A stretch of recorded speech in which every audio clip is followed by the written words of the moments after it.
I lost my brother away from all. He is now away from us. I lost him, and I don't even know if he's buried or not. This is Naden Abdul Latif, a 13-year-old Palestinian blogger from Gaza who actively shares updates from the war zone on her Instagram account. We interviewed her on June 25th to learn about the situation on the ground. Around 38,000 people have been killed in Gaza due to the Israel-Hamas war since October 7, 2023. A large number of these deaths are of children. Estimates collected from the Gaza Health Ministry, UNICEF, and Save the Children have risen from 3,500 children's deaths in October 2023 to over 15,000 in June 2024. Save the Children, a British aid group working in Gaza, says that many children have been detained and disappeared by Israeli forces, some thrown into unmarked or mass graves, or maimed beyond recognition. Others have been separated from their families and are at risk of exploitation. Naden lives in the Nuseirat camp, located in the middle of Gaza. The camp is infested with cockroaches and bugs, a far cry from the clean, warm place she used to call home. In Gaza, she does not have access to a stable internet connection, so our call was layered with static. But we feel it is important for you to hear her story in her own voice. I'm just confused.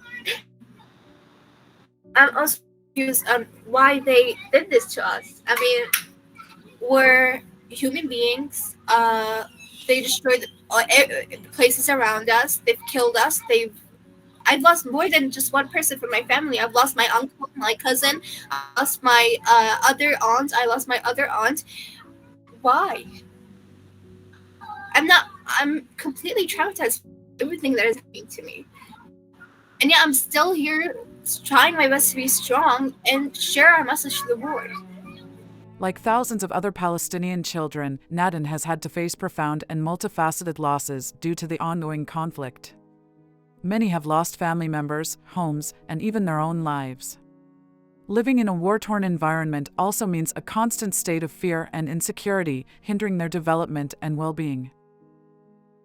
I lost my brother away from all. He is now away from us. I lost him, and I don't even know if he's buried or not. That's the hardest part. I don't know if he is buried. I don't know what happened. I don't know if he's set up. I don't know. I just know that he was martyred, and we lost all contacts with him because right now he's in another life, in paradise, inshallah. And I've lost my home. It is completely destroyed, and I just want to know why they destroyed it. Other places that I was staying in, refugee too, they were destroyed. Save the Children reports that 21,000 children are missing in Gaza. Of these, 4,000 are presumed dead under the rubble, and 17,000 are unaccompanied or separated from their families. Israeli forces have dropped 75,000 tons of explosives on Gaza, equivalent to 6 nuclear bombs. This has turned homes, schools, and places of worship into rubble. 60% of its homes are damaged. Children crushed by entire apartment buildings are unlikely to survive. Journalist Ahmed Hijazi shot these visuals. The intensity of the war in Gaza, along with movement and access restrictions and communication blackouts, makes it difficult to track and locate children who have been separated or detained. This means the true number of missing children in Gaza is likely even higher. Save the Children's report also mentions that 250 Palestinian children are missing in the occupied West Bank. Naden says that the number of missing children is likely higher than what has been reported in the media. These children who are missing, it's not all of those children who are missing. These were only the ones that their families were able to go to the hospital and say, this child is missing, this child is under the ground, and we get them out.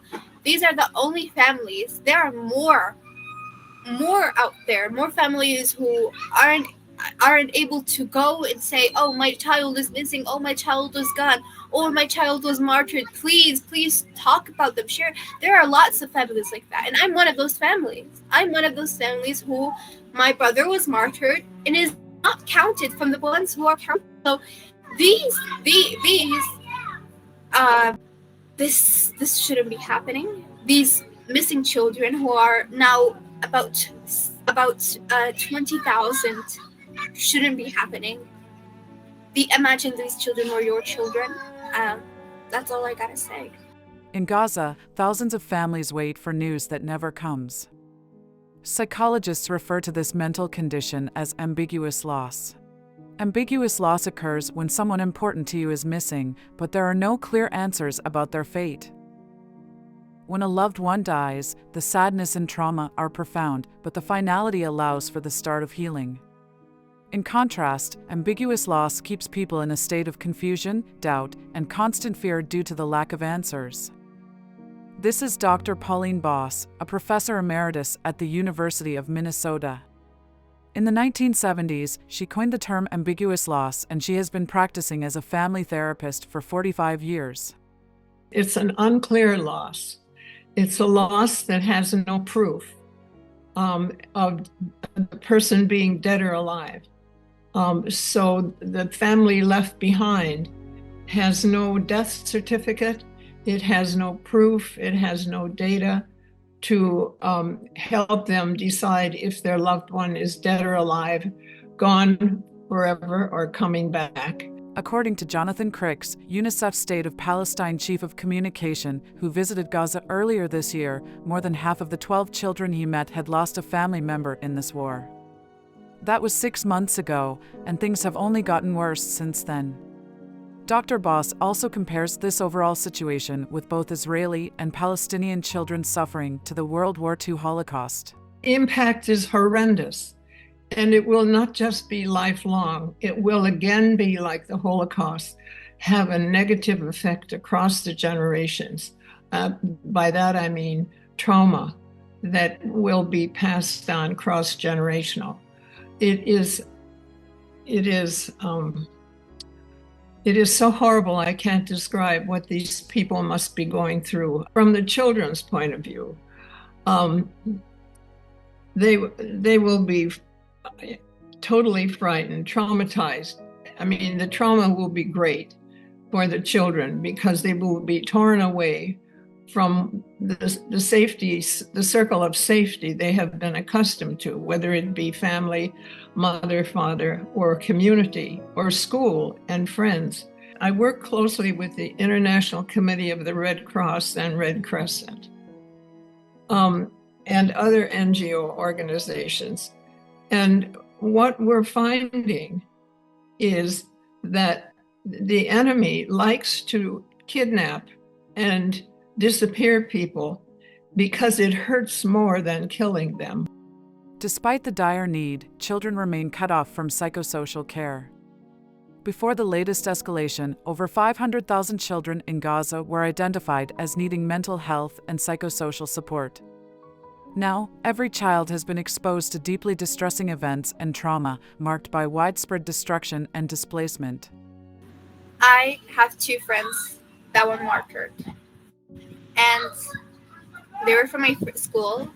Both of them were 14, 13. These people, these children, these 2 girls, for what reason? For seeking shelter in a school. I'm not able to help them. I'm not able to help their families because I'm not able to help my own family, which is the hard part. You can't help the people who are in need. That's the scary part. Who's going to help us if we can't help others? In areas that are not embroiled in conflict, Dr. Boss helps people cope with ambiguous loss by teaching them to hold 2 opposing ideas in their minds simultaneously. We teach them both and thinking. It's not binary, both and. My little girl may be alive and may be dead. Both and. She is both probably dead and maybe not. They find some meaning, and you need meaning and something new to hope for in order to survive this kind of loss. We asked Dr. Boss how people who are in a war zone can cope with these problems when they don't have the luxury of consulting therapists. So it is not a clinical office with a therapist. It is somewhere safe, a place of a synagogue or a mosque or a church or a school, often, or the school, but I think where these people are, there's no prediction of where it's safe. So it may be in Ukraine, it's underground. Find a safe place where several people can talk to each other. Dr. Boss also emphasizes the importance of memorializing the names of those who are lost to ensure they are remembered and honored. This practice of naming and remembrance serves as a powerful tool for healing and coping with grief, especially in the context of ambiguous loss where closure is elusive. We must put up some kind of memorial in the community for the missing persons. And it doesn't have to be elegant.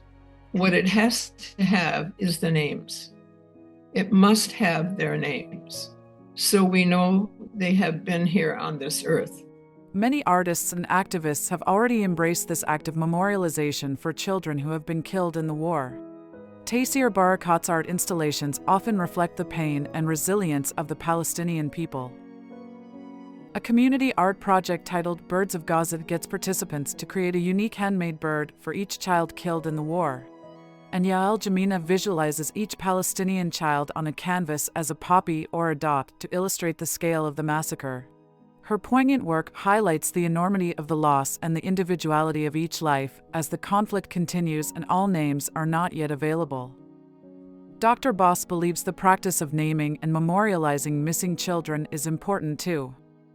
Save the Children reported that children facing Israeli military detention inside Israel are also experiencing violence and torture. The Palestinian Commission for Detainees and Ex-Detainees Affairs estimates that about 460 children have been detained in the last 5 months. According to UNRWA, many detainees are held in secret locations, in places like Zikim just across the border from northern Gaza and on sites around Be'er Sheva, such as the Sti Taman base.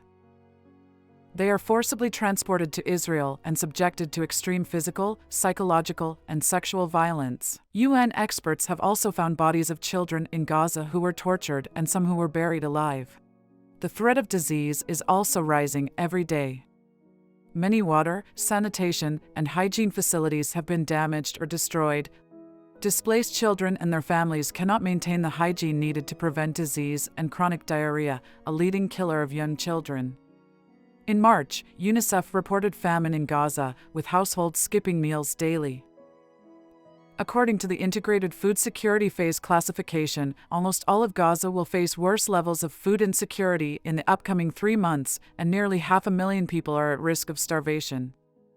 There's not any kind of good food here. Like I said, there's no fresh food. There's no fresh water. There's no clean water. Even if you want to clean the clothes they are wearing, you can rarely able to clean them because there's no water to clean yourself with to wash those clothes. And even if you want to wash those clothes, I'm a person who washes their clothes with their hands, and my hands have a lot. They are very sensitive, and I get lots of bruises, and it hurts. It really does hurt, especially when your nerves are getting hit and when you keep rubbing it. It's just, we here are not living like normal humans. They literally turned us back 100,000 years ago, and it's not okay. It is completely not okay for any human to live like this. Aid agencies like Save the Children and UNICEF report facing safety challenges and restrictions from Israeli forces, making it difficult to provide support and supplies to children. The U.S. has airdropped supplies, resulting in crowds of desperate people scrambling to obtain canned food. Unfortunately, in multiple instances, Israeli forces have attacked these aid seekers.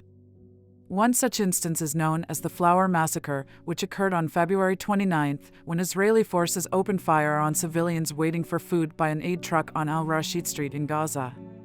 118 civilians died, and another 760 were injured. The war has plunged people into a state of uncertainty that is deeply harmful for children. Nadine, like many others, yearns for a return to normalcy where children can grow up in peace and attend school without fear. She hopes for a future where their lives are no longer overshadowed by conflict and uncertainty. I want to be like other children. I want to be a doctor. There's children who want to be engineers. But here in Gaza, our schools are being, people are living in our schools because there are no homes anymore. They're seeking refuge in schools. That's our schools.